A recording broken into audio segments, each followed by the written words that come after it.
बेहतर नींद के लिए पहने मोजे। मोजे पहनकर सोना अच्छा है या बुरा, ये सदियों से बहस का मुद्दा है। हालांकि साइंस का उसका जवाब मिल गया है। जवाब है हाँ, आपको मोजे पहनने चाहिए क्योंकि पैरों को गर्म रखने से आपको जल्दी और अच्छी नींद आती है।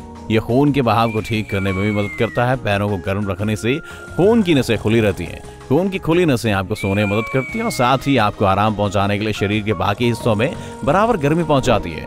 तो इस बात को लेकर आपकी क्या राय है? क्या आप मोजे पहनकर सोते हैं या बिना मोजे के सोते हैं? हमें कमेंट्स में जरूर बताइए। आपका पायजामा किस कपड़े का बना है? आपको किस तरह के कपड़े पहनने चाहिए? कॉटन पूरी तरह से प्राकृतिक, मुलायम और आरामदायक होता है, लेकिन क्या आपको रात में पसीना आता है? अगर ऐसा है तो आपको कॉटन का इस्तेमाल नहीं करना चाहिए क्योंकि ये नमी को दूर नहीं कर पाता है। अगर आपको रात में पसीना आता है तो आप पसीना सोखने वाले पायजामे खरीद सकते हैं। रेशम शरीर के तापमान को काबू में रख सकता है, लेकिन ये चिकना और महंगा होता है। अगर आप अपने बेडरूम को ठंडा रखते हैं तो आपको सर्दियों में फलालैन का इस्तेमाल करना चाहिए। कुल मिलाकर आप जिन कपड़ों में सबसे ज्यादा सहज महसूस करते हैं, आपको उन्हीं कपड़ों में सोना चाहिए। ढीले कपड़े पहने। अगर आप रात में अच्छी नींद चाहते हैं तो आपको टाइट कपड़ों से परहेज करना चाहिए, जैसे आपको लेगिंग, कंप्रेशन सामग्री से बने कपड़े और टाइट इलास्टिक वाले कपड़ों से परहेज करना चाहिए।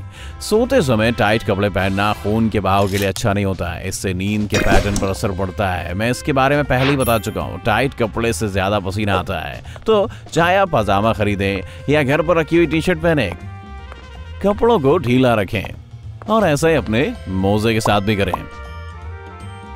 सोते समय टाइट मोजे ना पहने। बटन, स्नैप, जिपर और गहनों से बचें। इन सब चीजों से आपका पायजामा स्टाइलिश तो लगता है, लेकिन ये सोते समय आपकी स्किन में चुभ सकते हैं और आपकी नींद में खलल डाल सकते हैं। आपको इनमें इस्तेमाल की गई धातुओं से एलर्जी भी हो सकती है। ये पायजामा पार्टी तक तो ठीक है, लेकिन सोने में बहुत आरामदायक नहीं होते हैं। पायजामों को सादा होना चाहिए, जिससे आपको देर रात बाथरूम जाते समय परेशानी का सामना ना करना पड़े। अपने पायजामों को नियमित रूप से धोएं। हमारा मकसद आपको डराना नहीं है, लेकिन आपके पायजामों में लाखों डेड स्किन सेल्स और साथ ही आपके पसीने से निकले बैक्टीरिया होते हैं। इसके अलावा अगर आप देर रात तक कुछ खाते हैं तो इस लिस्ट में खाने के टुकड़ों को भी शामिल कर लीजिए। आपको पायजामे को 3 या 4 बार पहनने के बाद धो लेना चाहिए, या आप अपनी पसंद के कुछ पायजामे भी खरीद सकते हैं। अगर आप पायजामों को नहीं धोते हैं तो इससे बैक्टीरिया इन्फेक्शन या स्किन में जलन होने का खतरा बढ़ जाता है, जो आपकी नींद में खलल डालता है। सबसे बेहतर है बिना कपड़ों के सोना। बिना कपड़ों के सोना शरीर के लिए सबसे अच्छा होता है। हमारे पूर्वजों के बारे में सोचिए, क्या उनके पास फैंसी पायजामे होते होंगे? बिना कपड़ों के सोना आपकी स्किन और बालों के लिए सबसे अच्छा होता है। इससे आपके पोर खुले रहते हैं और शरीर अपने तापमान को खुद ठीक कर सकता है, जिससे आपको पसीना आने की संभावना कम हो जाती है। अगर शरीर का तापमान कम रहता है तो ये ग्रोथ हार्मोन के लिए बेहतर होता है, जो एंटी एजिंग और मेटाबॉलिज्म को बेहतर करता है। जी हाँ, पायजामा ना पहनने से आपका मेटाबॉलिज्म बेहतर हो सकता है, जिससे आपका वजन ठीक रहता है। स्लीप मास्क पहनना। स्लीप मास्क आंखों को किसी भी तरह की रोशनी से बचाता है। ईयर प्लग पहनने से किसी भी तरह का शोर आपके कानों तक नहीं पहुंचता है। अंधेरा और शांति अच्छी गहरी नींद के लिए जरूरी होते हैं। साइंस ने भी इस बात को साबित किया है। सोते समय आंखों और कानों को बंद करने से शरीर का मेलाटोनिन लेवल बढ़ता है, जो हमारे दिमाग का नींद पैदा करने वाला हार्मोन है। क्या आप नींद लाने के लिए दिमागी कसरत करने के अलावा सोने के लिए और टिप्स चाहते हैं? अपने बेडरूम को ठंडा रखें।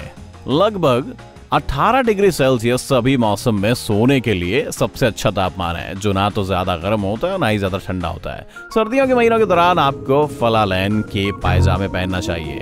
कमरे के तापमान को आपके शरीर के तापमान से मेल खाना चाहिए। ठंड के मुकाबले रात को गर्मी से जागने की संभावना ज्यादा होती है। ठंडे कमरे का तापमान आपके ब्राउन फैट को बढ़ा सकता है। ये फैट आपके शरीर के लिए अच्छा होता है। सोने से पहले अच्छी गर्म चाय पिएं। कैमोमाइलिन और पेपरमिंट दोनों ही आराम देने वाली चाय, और सबसे अच्छी बात यह है कि इनमें कैफीन नहीं होता है और ये किसी भी किराने की दुकान में बड़ी आसानी से मिल सकती है। यहाँ तक कि कुछ चाय ऐसी भी होती हैं जो खास तौर पर नींद के लिए बेची जाती हैं। अपने बेडरूम में एक नींद बढ़ाने वाला पौधा रखें। ऐसे बहुत सारे पौधे हैं जो नींद में मदद करने के लिए जाने जाते हैं। उनमें सबसे लोकप्रिय लैवेंडर, चमेली और एलोवेरा होते हैं। ये तीनों एंजाइटी को घटाते हैं, हार्ट रेट को धीमा करते हैं और ब्लड प्रेशर को कम करते हैं। एलोवेरा साफ ऑक्सीजन देता है जिससे आप साफ हवा में सांस ले सकते हैं। ये गहरी नींद के लिए बहुत जरूरी होता है। इसके अलावा लैवेंडर और चमेली दोनों की खुशबू बहुत अच्छी होती है जिससे आपका मन शांत होता है और आपको आराम मिलता है। अच्छी सुगंध लें।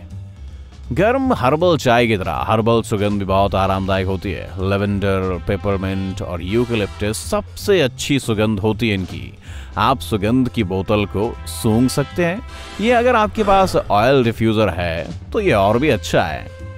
गहरी सांस लेने से तुरंत आराम मिलता है, लेकिन इस सुगंध के साथ गहरी सांस लेने से नींद आने में आसानी होती है। इसके अलावा आप कुछ तकियों पर छिड़कने वाले स्प्रे खरीद सकते हैं जिनमें इस तरह के कुछ आरामदायक हर्ब्स होते हैं। बेडरूम में इलेक्ट्रॉनिक सामान ना रखें। लोग अक्सर सोने से पहले फोन या टैबलेट चलाना पसंद करते हैं या फिर टीवी देखते हुए सोने की कोशिश करते हैं। असल में इनमें से कुछ भी काम नहीं करता है। इलेक्ट्रॉनिक सामान हमारे दिमाग को ज्यादा उत्तेजित करते हैं। अगर हम उन्हें बंद करके रख दें तब भी वो ऐसा कर सकते हैं। आपको याद है मैंने आपको अंधेरे और शांति के बारे में बताया था। इलेक्ट्रॉनिक सामान इसमें बाधा डालते हैं। इसके अलावा अगर आपके पूरे कमरे की लाइट बंद हो तो आपके फोन या टैबलेट की रोशनी आपकी आंखों को नुकसान पहुंचा सकती है। इसीलिए आप फोन या टैबलेट से अपने सभी जरूरी काम बिस्तर में जाने से पहले निपटा लें तो बेहतर है। अच्छी शीट खरीदें।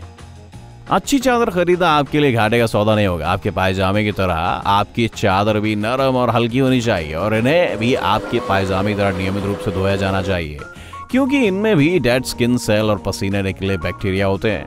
अलग अलग थ्रेड काउंट की चादर को आजमाएं, लेकिन याद रखें जितना ज्यादा थ्रेड काउंट होगा उतनी ही महंगी चादरें भी होंगी। हालांकि एक अच्छी चादर का आप सालों तक इस्तेमाल कर सकते हैं।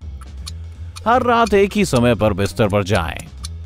नींद के डॉक्टर अक्सर इस टिप को अमल करने की सलाह देते हैं। इसे बार बार दोहराने की जरूरत होती है। चाहे सप्ताह का कोई भी दिन हो, हर रात एक ही समय पर सोने के लिए बिस्तर पर जाएं। हर सुबह एक ही समय पर जागें। मैं जानता हूं, मैं भी शनिवार की सुबह सोना पसंद करता हूं, लेकिन यह आपकी नींद को लंबे समय के लिए बेहतर बना सकता है। यदि आपका शरीर हर रात एक ही समय पर सोने के लिए खुद को तैयार करना शुरू कर देता है तो आपको तेजी से नींद आनी शुरू हो जाएगी। देर रात में नाश्ता करने की आदत को छोड़ें। मुझे पता ही आकर्षक है, हर कोई शाम के टीवी शो देखने के समय थोड़ा पॉपकॉर्न खाना पसंद करता है, या हो सकता है कि आप रात का बचा हुआ खाना खाते हो।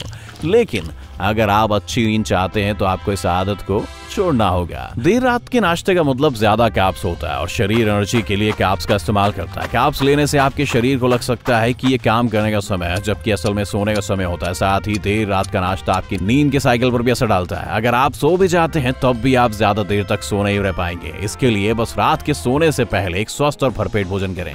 थोड़ी विटामिन डी लें। दिन में भरपूर प्राकृतिक धूप सेकना बहुत जरूरी होता है। जैसा कि हमारे शरीर में सर्केडियन रिदम नाम की चीज होती है जिस पर सूरज की रोशनी का असर पड़ता है। ये सूरज की रोशनी से पता करता है कि दिन निकल गया है, अब जाग जाना चाहिए और काम शुरू कर देना चाहिए। जब सूरज ढल जाता है और अंधेरा हो जाता है तो इससे पता चलता है कि अब शरीर की गतिविधि कम कर देनी चाहिए ताकि शरीर सोने की तैयारी कर सके। ये आपकी नींद को बेहतर बनाने का सबसे अच्छा और प्राकृतिक तरीका है। वीडियो देखने के लिए शुक्रिया।